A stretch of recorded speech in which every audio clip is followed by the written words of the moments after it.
자, 다음으로 로마에 대해서 알아보겠습니다. 로마 도시의 특성과 주요 시설, 그리고 로마의 식민 도시들, 그리고 마지막으로 로마의 붕괴가 어떻게 일어나는가 여기까지 살펴보도록 하죠. 자, 로마는 크게 왕정기, 공화정기, 제정기로 이렇게 세 개를 나눌 수 있습니다.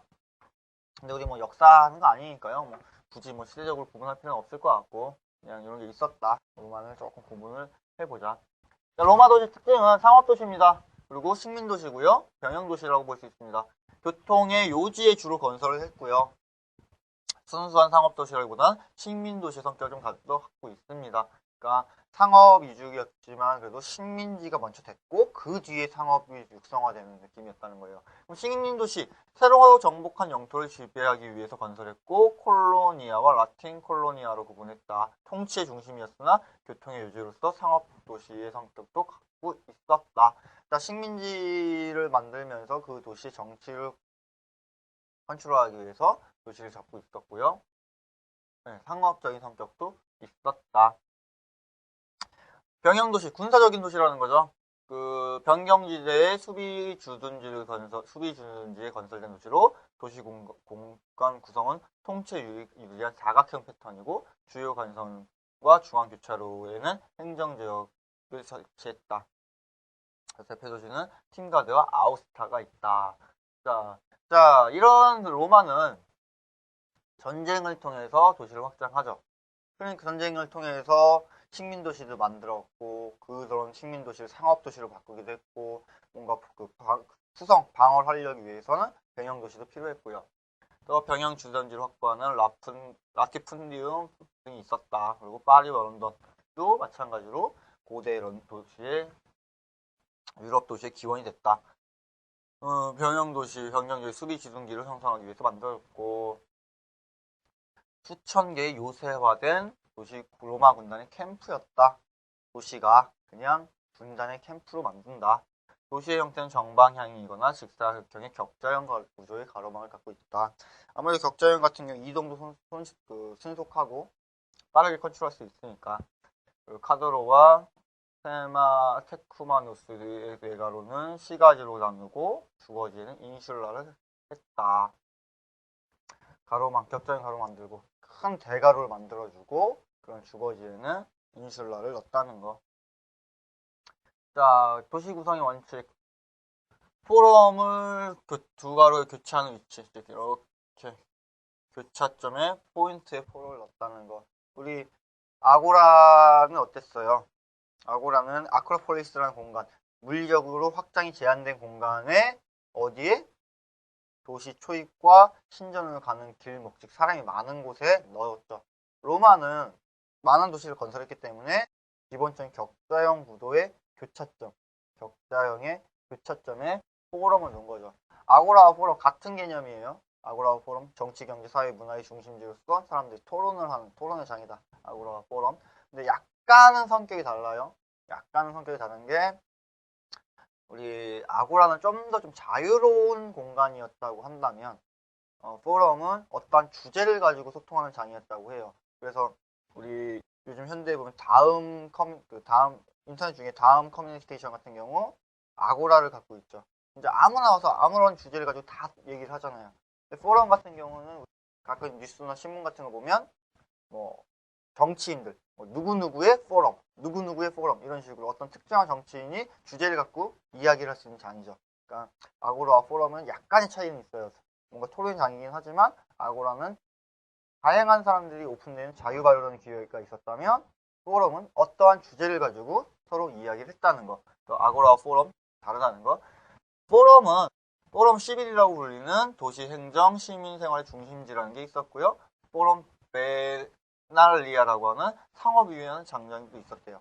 그러니까 포럼이 지금 두 개로 좀 나눠지는 거죠. 시민들을 위한 그런 공간도 있었고 상업을 하기 위한 공간도 있었고 또 여기 뭐 인페리어 포럼도 있고요. 뭔가 좀 황제를 위한 그런 포럼 공간도 또 있었어요. 그러니까 포럼이 성격이 좀 달라지는 거죠. 아까 제가 얘기했잖아요. 어떤 누구누구의 포럼, 특정한 주제를 갖고 있는 공간이 있다는 거. 포럼은 그렇게 있고요. 도시 대규모 경기장은 도시 외부에 건설했다. 대규모 경기장 뭐 콜로세움 같은 경우죠. 우리 요 근래 한창 혹시 보셨을까 모르겠네요. 그런 미드 중에 스파르타쿠스 그런 거 보시면 뭔가 그 검투사들의 경기장들이 나오죠. 자, 도로는 어떻게 만드냐? 로마를 중심으로 넓고 포장된 도로를 건설했다. 그래서 이런 말 나오죠. 모든 길은 로마로 통한다. 로마가 중심이니까 식민 도시들끼리 다 연결하려면 쭉쭉 넓은 도로로 가는 거죠. 그래서 로마의 길은 포장을 합니다. 어떻게? 사중 구조로. 첫 번째 자갈, 돌, 점토, 평석을 깔아서 마차가 쉽게 다닐 수 있게끔 만드는 거죠. 마차, 영화 같은 거 보면 막 전차 같은 것도 나오잖아요. 전차, 마차 이런 거 다닐 수 있는 길을 만들어라. 그래서 식민 통치를 위한 통신과 교통수단이 발달되었다는 거. 로마는 기본적인 특성이 아까도 보면은 병영도시, 상업도시, 식민도시 이게 다 기본적인 맥락이에요. 거의 다 새로 전쟁을 통해서 영토를 확장하고 그런 영토를 컨트롤하기 위해서 도로 계획을 하고 다 이어지는. 자, 그러면 이런 로마의 주요 시설은 뭐가 있었냐? 포럼이 우선 대표적이겠죠. 도시 중심부에 위치해서 교차로에 들어가는 광장으로서 그리스의 아고라와 유사하다. 근데 약간 성격은 다르다고 했어요. 그러니까 성격은 같을지언정 주체가 다르다는 거죠. 아까 포럼 11이었던 것 같은데 상업행정의 중심지 뭔가 이렇게 상거를 하기 위한 중심이 있었고요. 이런 것은 공화정책의 원로원들의 회의장이었다라고 보네요. 또 임페리얼 포럼이 있네요. 임페리얼 포럼은 뭔가 재판소나 상거래 건물도 같이 있었다. 약간 포럼이 되게 다르다는 거. 자, 시장.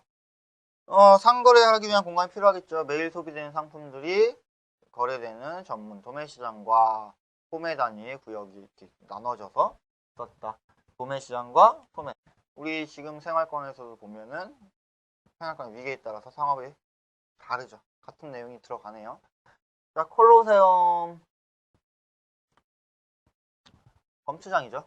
검투장이 있었고요. 뭐 기원전 2세기 같은 경우는 공중 목욕탕이 들어오면서 그 높이도 높아졌다. 뭐 이런 내용이 있네요. 네, 콜로세움 이 부분이 이제 올라가는 거죠. 자, 로마의 주택은 이렇게 두 가지 종류가 있습니다. 인슐라와 도무스 주택이 있는데요. 인슐라는 집합주택, 즉 공동주택이고요. 도무스는 단독주택입니다. 그래서 인슐라 같은 경우는 상당히 주거 환경이 열악했다고 해요. 그래서 보면 6에서 8층의 구조를 갖고 있으며 1층은 점포를 갖고 있는 지금 현재 주상복합 생각하면 되겠네요.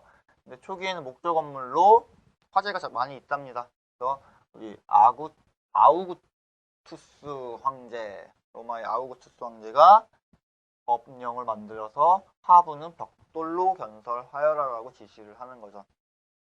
우리 아우구투스가 이제 로마의 황금기를 이끈 왕이에요. 그래서 이것저것 많이 바꿉니다. 나중에 우리 중세에서도 또 나올 테니까 아우구투스 이해해 두시고요. 자, 도무스는 한 층에 보통 5에서 6가구가 살면서 폴라치계 공동주택이다. 네. 과거에는 뭐 3층 정도 이후에 높아졌다. 뭐 돼 있네요. 자, 로마 정리 한번 해보면 로마는 포럼을 중심으로 하는 불규칙한 방사형 가로망을 가지고 있으면서 시민광장 포럼을 중심으로 법원, 상업거래소, 신전, 개선문 등의 기념적인 시설들이 있다고 하네요. 목욕탕과 콜로세움 등의 천여 개의 공공건축물을 만들었고 인구 증가에 따라서 상수를 설치했습니다. 그 인구의 3분의 2가 양곡을 배급받는 국민으로 노예가 많은 도시다. 자, 인구의 3분의 2가 양곡을 배급받았다. 복지가 좋았다는 거죠. 복지가 왜 좋아요? 전쟁을 통해서 식민도시 하니까 거기서 엄청난 부가 오겠죠. 그런 부를 다 로마 시민들에게 돌려준다. 뭐 이런 개념이었던 거죠. 자, 그런 로마 도시 중에 콜로니아, 식민도시 콜로니아에 대해서 한번 보면 새로 로마가 건설한 정착지 또는 기존 도시와 로마의 동맹을 맺은 도시를 콜로니아라고 불렀는데요. 이런 콜로니아는 로만과 라틴 두 종류가 있었다. 즉 로마 계열과 라틴 계열의 두 종류의 사람들이 있었고, 이런 도시에 시민권을 부여하고 방어의 의무를 가지고 있어서 그 도시를 보호해주는 역할을 했다. 그리고 그런 도시민을 위해서 극장, 경기장, 목욕탕 등의 공공시설을 배치를 해줬다. 자, 그렇게 해서 뭐 보시면 뭐 목욕탕, 우리 썸이라고 불렀어요. 공중목욕탕 썸이 정도라고 생각하시면 되고요. 콜로니아는 로마의 식민도시고 썸이 목욕탕이 있었다. 이렇게 보시면 될 것 같아요. 자, 문제에서 가끔 나오는 폼페이 자주 나옵니다.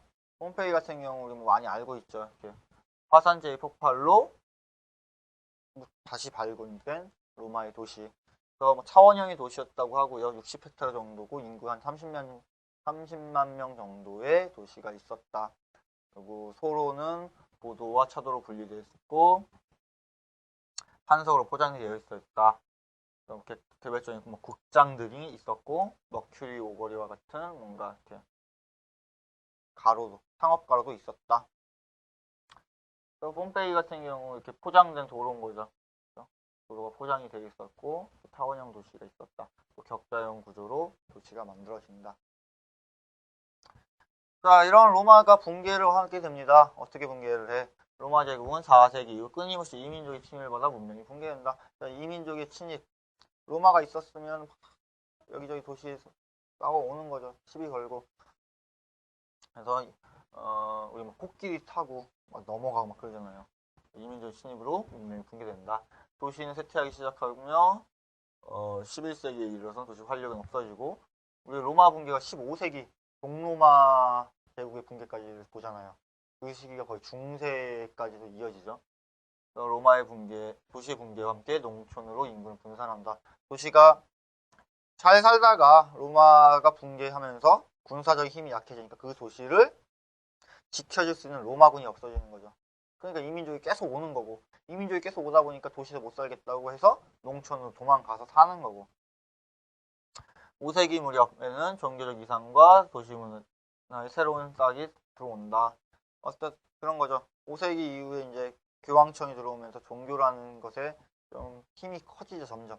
우리 아우구스투스도 종교적인 힘을 위해서 교황을 막, 그러니까 그런 수도원장들을 왕족들에게 시킨단 말이에요. 그건 중세 때 다시 한번 보도록 하죠. 도시 성립과 발전은 봉견 농노 경제 체계 가운데 시작됐다. 사람들이 농촌으로 도망가고 어쨌든 권력을 가진 사람들은 봉건제를 잡는 거죠. 봉건제가 뭐였어요? 중세의 제도죠. 지주와 노예 귀속돼서 일을 하는. 그래서 이제 도시는 새로운 붕괴되면서 중세로 들어갈 때 새로운 산업 발전과 새로운 상업과 상인 수공업의 장인이 등장하면서 중세가 열린다. 그러니까 로마의 붕괴 같은 경우 는 로마 제국이 컸어요. 컸는데 시간이 지나면서 이제 붕괴하는 거고 그에 따라서 로마군이 없어지고 점점 도시는 쇠퇴했다. 그렇게 해서 로마가 망한다 라고 생각하면 될 것 같아요. 중세 넘어가면서 중세에서 좀 더 다시 디테일하게 볼 거고요. 번성했던 도시가 망하게 되는 거네요. 자, 그래서 로마 도시는 포장도로도 있었고 상하수 공중 목욕탕 그리고 인슐라 등이 있었다. 그래서 폼페이, 로마, 콘스탄티노폴리스 뭐 등등등이 있었네요. 자, 그럼 문제 한번 정리해 보겠습니다. 다음 중 도시 중심부의 도심 광장인 이것을 배치하여 시민들의 자유로운 토론, 교육, 사교, 집회장을 활용한 시대의 도시와 구성돼서 만든 것은 자, 정답은 그냥 아고라겠네요. 그렇죠? 아크로폴리스 신전이었고 콜로세움 경기장이었고 인슐라 주택이었죠. 시대적인 것은 뭐 본다고 했을 때도 정답은 4번 맞을 것 같고 다음 그리스 고대 도시구의 통계가 옳지 않은 것은 아테네를 제외한 대부분의 폴리스는 소규모 성벽의 도시구와 전원부로 분되는 형태를 취했다. 그렇죠. 성벽으로 둘러싸여서 공간이 분절돼 있고 도시의 형태는 원칙으로 정방형이나 직사각형이며 플라톤에 의해서 격자 가로망이 구축되었다. 정방형, 직사각형 둘 다 맞죠. 근데 플라톤이 아니라 누구? 히포다무스죠. 히포다무스의 격자형 가로망 정답 4번일 것 같고요.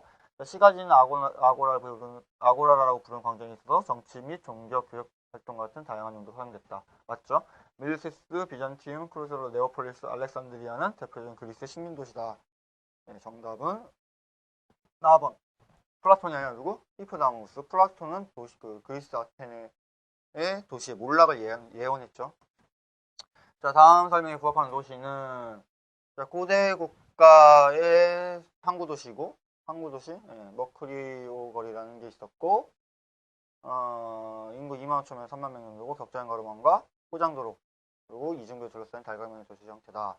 자, 로마 제국의 지방 도시. 자, 항구 도시. 우선 정답은 폼페이 같아요. 폼페이가 두 개의 항구를 가진 도시였고 머크리오 거리가 있었고 포장도로 했었고요. 타원형의 도시의 형태를 갖고 있었어. 우리 그림 봤던 것 같아요. 자, 정답 한번 볼까요? 네, 정답. 아예 폼페이 항구 도시 머크리오 거리 이런 포장도로. 자, 6층에서 8층으로 1층은 점포 주상복합 얘기했던 거네요. 건물로 집합주택으로 주거 환경이 매우 열악하다. 초기 목적 건물로 인해 아우구투스 시대에 벽돌로 건설된 로마의 주택. 뭐 인슐라죠. 인슐라가 주택이었던 것 같고 콜로니아 식민도시고요. 서미 공중목욕탕이었고 타비스타 포럼을 가지지 않은 상업의 중심지다. 나오네요. 콜로니아 식민도시, 서미 공중목욕탕, 인슐라는 주택이었고요. 그래서 이렇게 그리스 로마 시대 도시에 대해서 살펴봤고요. 그리스 로마가 그렇게 어렵진 않을 겁니다. 뭐 주요한 내용 그리스의 특징과 로마의 특징들 다시 한번 상기시켜서 그리스의 그 세 개의 공간 나누어진 거 성역, 공공영역, 사유지 이렇게 세 개의 공간. 그리고 로마 같은 경우 식민도시, 변형도시 그리고 상업도시라는 특징 그런 거 이해하시면서 이거 정리하시면 그리스 로마는 그렇게 어렵지 않을 겁니다. 로마가 붕괴되고 중세로 넘어가서 중세 도시의 발달에 대해서 이제 살펴볼 거니까요. 다음 시간에는 중세의 도시를 살펴보도록 하겠습니다.